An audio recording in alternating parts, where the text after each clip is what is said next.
Baiklah, Assalamualaikum warahmatullahi wabarakatuh. Perkenalkan, saya Jian Akti dari NIM 2220201045. Saya dari kelompok 4 mata kuliah IPA.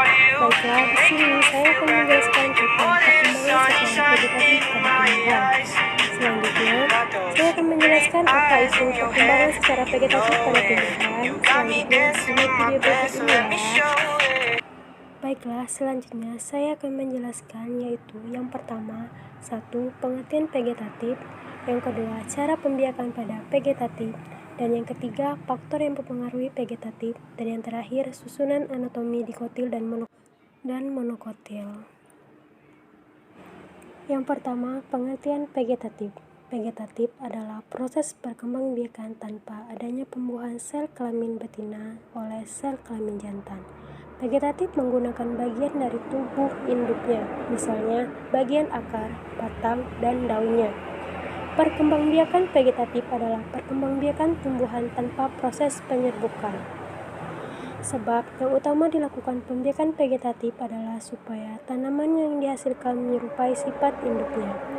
Reproduksi vegetatif pada tumbuhan berbiji dapat terjadi dengan dua cara, yaitu reproduksi vegetatif secara alami dan reproduksi vegetatif secara buatan.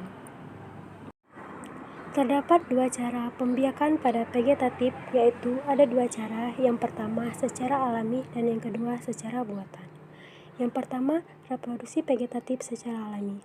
Reproduksi vegetatif secara alami adalah reproduksi vegetatif yang terjadi tanpa campur tangan manusia sehingga terjadi secara alami pada tumbuhan.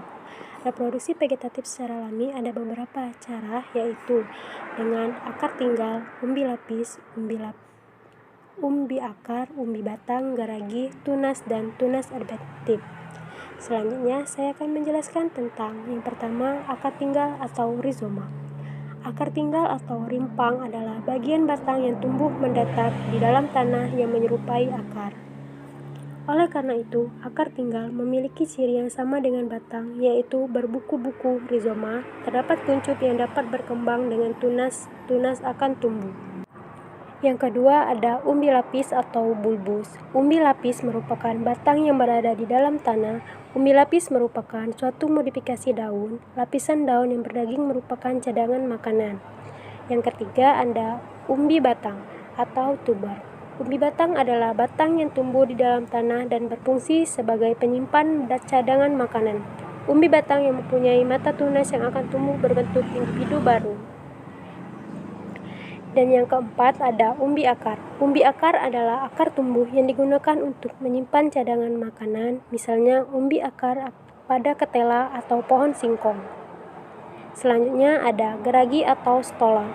Geragi adalah batang yang tumbuh mendatar di atas permukaan tanah, karena geragi merupakan batang mata geragi memiliki buku-buku. Ada tunas.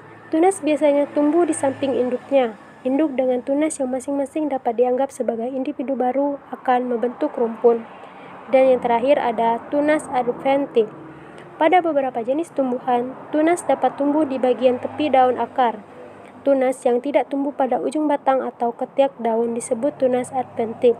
Tunas adventif akan tumbuh menjadi individu baru. Dan yang selanjutnya ada reproduksi vegetatif secara buatan.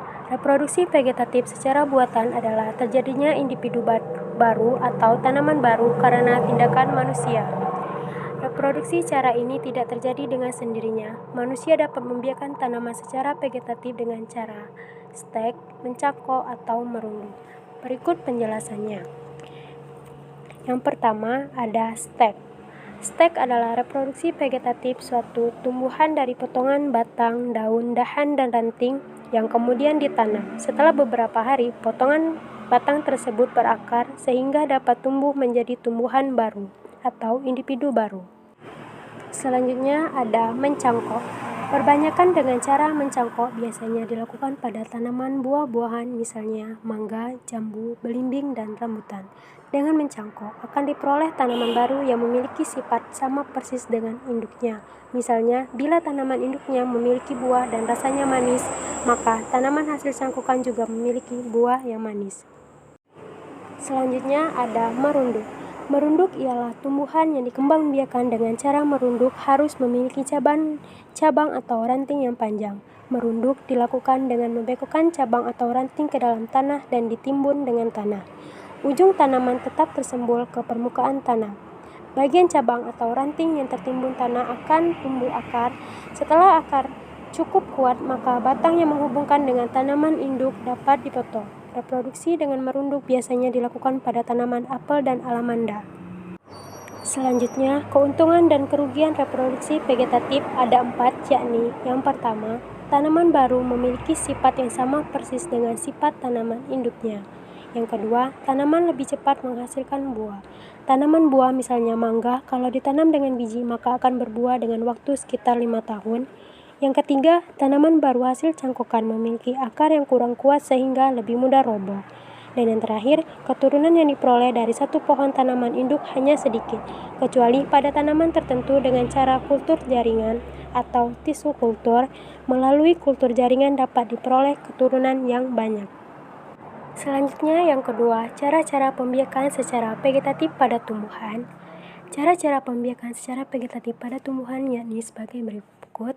Yang pertama, penggunaan biji apomiktik. Biji apomiktik dibentuk langsung dari sel diploid yang mungkin terjadi dari sel induk megaspor yang belum mengalami meiosis sempurna atau dari sel ovular. Yang kedua, melalui spora. Spora pecah dan melepaskan spora brolagium. Dan yang terakhir, penggunaan bagian-bagian khusus tanaman. Yang pertama ada perubahan batang. Yang kedua ada corn.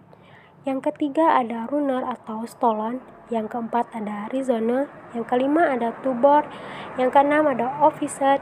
Yang ketujuh ada tunas adventif. Yang ketiga, faktor-faktor yang mempengaruhi perbanyakan vegetatif. Secara hasilnya, perkembangan secara vegetatif pada tumbuhan memiliki faktor-faktor terhadap tumbuhan yaitu sebagai berikut. Yang pertama, faktor suhu atau temperatur lingkungan. Yang kedua, faktor kelembaban atau kelembapan udara. Ketiga, faktor cahaya matahari. Yang keempat, faktor hormon. Dan yang terakhir, susunan anatomi dikotil dan monokotil. Yang pertama ada anatomi dikotil dan yang kedua ada anatomi monokotil. Anatomi batang dikotil. Anatomi batang tumbuhan terdiri atas kulit kayu, dan empulur. Empulur sangat sulit ditemukan pada batang kayu yang sudah tua.